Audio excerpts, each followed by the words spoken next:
नमस्कार। आदर्श विद्या मंदिर की ऑनलाइन क्लास में आप सभी का स्वागत है। आज हम कक्षा 12 के अनिवार्य हिंदी के प्रकरण तुलसीदास पढ़ेंगे। पिछली ऑनलाइन क्लास में हमने तुलसीदास जी के जीवन परिचय के बारे में संक्षिप्त विवरण देखा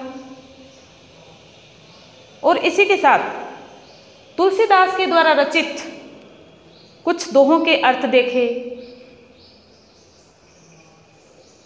जिसमें तुलसीदास जी के द्वारा समाज को मानवता के गुणों की प्रेरणा दी थी।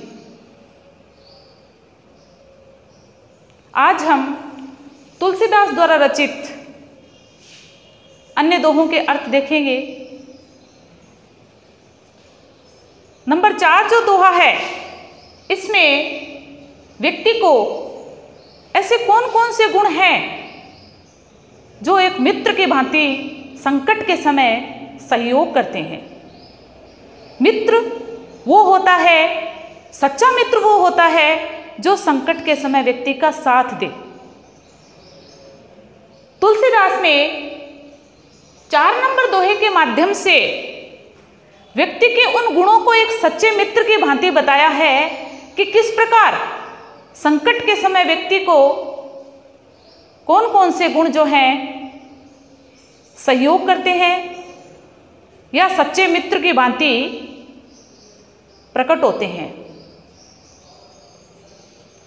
तो तुलसीदास जी कहते हैं कि तुलसी असमय की सखा, धीरज धर्म विवेक, साहित्य साहस सत्यव्रत, राम भरोसो एक। तुलसीदास जी कहते हैं कि असमय यानी बुरा समय या संकट के समय, जब व्यक्ति का बुरा समय आता है या व्यक्ति कोई संकट में होता है या बहुत बड़ी समस्या में होता है, उस समय व्यक्ति को धीरज यानी धैर्य, हमेशा धैर्य रखना चाहिए कि जब व्यक्ति का बुरा समय आता है या कोई बड़ा संकट आने वाला होता है, उस समय व्यक्ति को धैर्य रखना चाहिए, कभी भी धीरज नहीं खोना चाहिए और धर्म का पालन नहीं छोड़ना चाहिए। उसको हमेशा धर्म पालन करना चाहिए, उसको विवेक रखना चाहिए, विवेक से काम लेना चाहिए, विवेक नहीं खोना चाहिए। और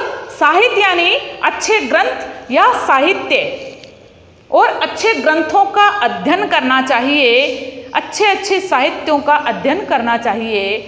साहस यानी वीरता दिखाना चाहिए और सत्यव्रत यानी सत्यव्रत का पालन करना चाहिए, सत्य पर हमेशा अडिग रहना चाहिए। और राम भरोसो एक, और अपने इष्ट देव पर पूर्ण विश्वास रखना चाहिए।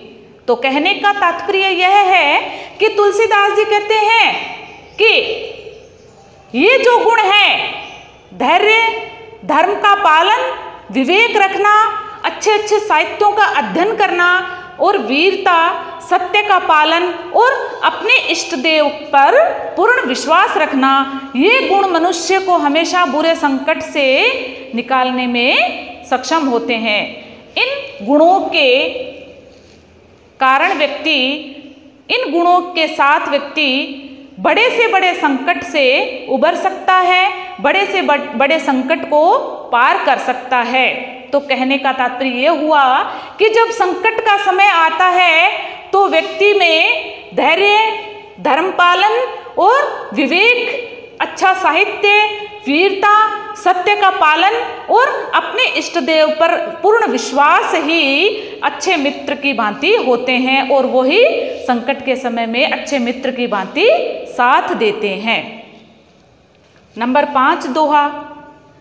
नंबर 5 जो दोहा है, इसमें तुलसीदास जी ने कोयल और दादुर यानी मेंढक, दादुर मेंढक और कोकिल यानी कोयल, कोयल और मेंढक के माध्यम से समझाने का प्रयास किया है कि किस प्रकार जब मूर्ख लोग बोलते हैं या अधिक बोलने वाले लोग बोलते हैं, उस समय विद्वान लोग, सज्जन व्यक्ति को हमेशा चुप रहना चाहिए। जहाँ हमारा बोलना सार्थक नहीं हो वहाँ हमें बोलना नहीं चाहिए या कम बोलना चाहिए। इस बात को समझाने के लिए तुलसीदास जी ने मेंढक और कोयल का उदाहरण दिया है। तुलसी पावस के समय धरी कोकिलन मौन, अब तो दादुर बोले हैं हमें पूछे हैं कौन।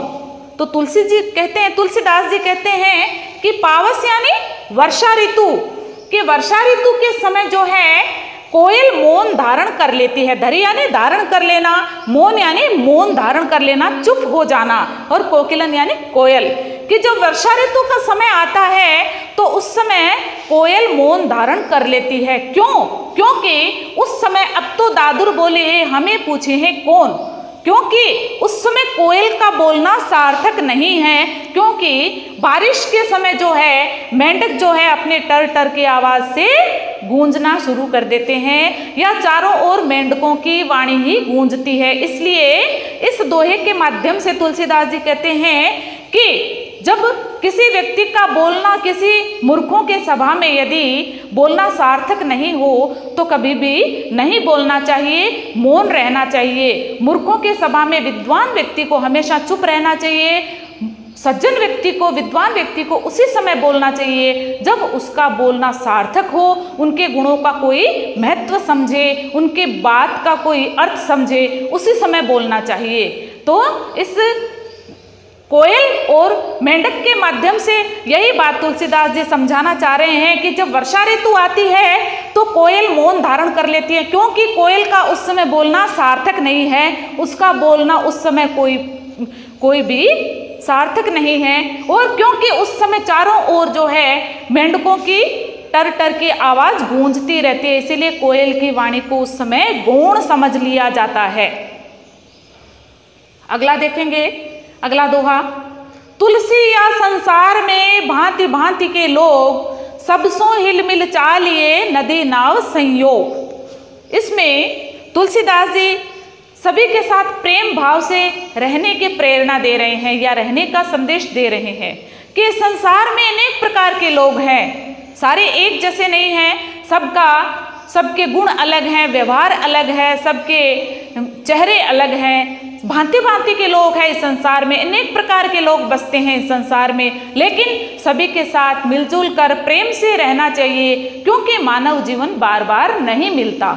तो तुलसीदास जी कहते हैं कि तुलसी या संसार में भांति भांति के लोग, तुलसीदास कहते हैं कि इस संसार में अनेक प्रकार के लोग रहते हैं, भिन्न भिन्न प्रकार के लोग रहते हैं। तो सबसों हिलमिल चालिए नदी नाव संयोग, कि हमें उसी प्रकार मिलजुल कर रहना चाहिए, सभी के साथ मिलजुल कर रहना चाहिए, प्रेम भाव से रहना चाहिए, कि जिस प्रकार नदी में चलने वाली नाव में बैठे लोग जब तक नाव में बैठे रहते हैं तो सभी प्रेम से रहते हैं, प्रेम पूर्वक रहते हैं, लेकिन जब किनारे उतर जाते हैं तो सब अपने अपने मार्ग की ओर, अपने अपने लक्ष्य की तरफ चले जाते हैं। लेकिन जितनी देर वो नाव में बैठते हैं उतनी देर उनमें सब में प्रेम भाव होता है। तो इस संसार के भांति भांति लोगों में, भिन्न भिन्न प्रकार के लोगों में प्रेम भाव बना रहना चाहिए।